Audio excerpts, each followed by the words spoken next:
Bonjour.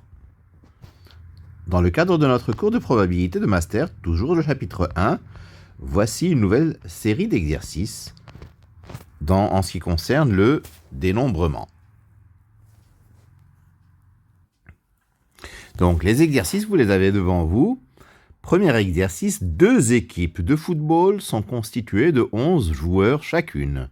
Les joueurs de chaque équipe serrent les mains des joueurs de l'autre équipe. Combien y a-t-il de poignées de main échangées ? Alors, 2 équipes de football sont constituées de 11 joueurs chacune. Nombre de poignées de main, alors 11 pour la première équipe fois 11 pour la seconde équipe, c'est-à-dire 121.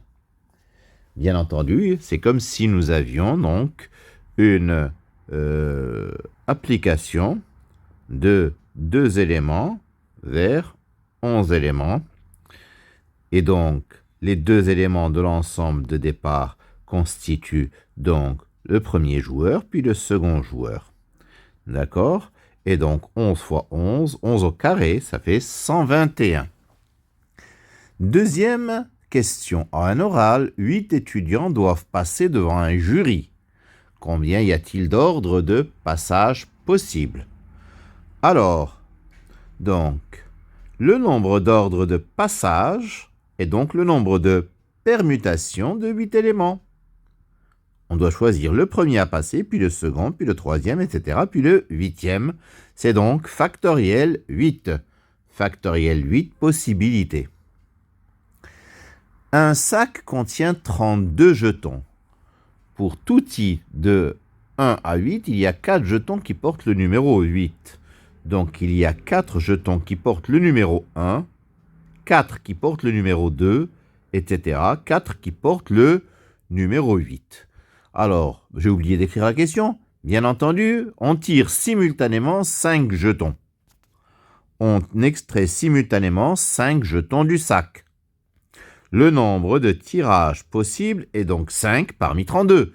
Il y a 32 jetons, on en tire 5, 5 parmi 32.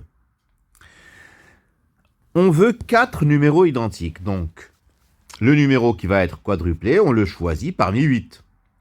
Puis je choisis les 4 numéros les 4 jetons qui portent ce numéro-là, 4 parmi 4. Puis ensuite, un autre numéro qui va être simple, 1 parmi 7. Puis ensuite, 1 parmi 4. Deuxièmement, 3 numéros identiques et 2 autres identiques. Donc, je choisis 1 parmi 8 pour le numéro qui va être triplé. Je prends les 3 jetons parmi les 4 qui seront choisis, qui portent ce numéro-là, puis un jeton qui sera doublé à choisir parmi 7 et 2 jetons parmi 4. 3 numéros identiques et 2 autres différents. Donc je choisis le numéro qui est triplé, 1 parmi 8, et donc je choisis les 3 jetons qui le constituent, 3 parmi 4. Puis ensuite, les 2 autres différents, je les prends en même temps, parmi les 7 numéros restants.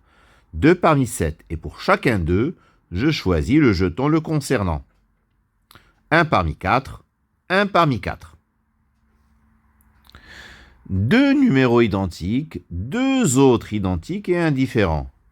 Donc je choisis les 2 numéros qui vont constituer les paires, 2 parmi 8. Puis je choisis 2 numéros pour chaque, parmi 4, 2 parmi 4, 2 parmi 4. Puis le numéro qui va être simple, 1 parmi 6, et je choisis le jeton qui le concerne. Alors, le 5e petit point, il est faux, c'est 2 numéros identiques et 3 autres différents, pas identiques. Alors, 2 numéros identiques et 3 autres différents. Donc, je choisis le numéro qui va être doublé. Je choisis les 2 jetons qui le constituent. Puis 3 numéros simples, je les choisis en même temps. Puis 1 parmi 4 pour chacun d'eux. Enfin, 5 numéros différents. Je choisis 5 jetons, 5 numéros parmi les 8. Et je choisis à chaque fois le jeton qui va être pris. 1 parmi 4 à la puissance 5. 1 parmi 4 fois 1 parmi 4 fois 1 parmi 4. 5 fois 1 parmi 4 à la puissance 5.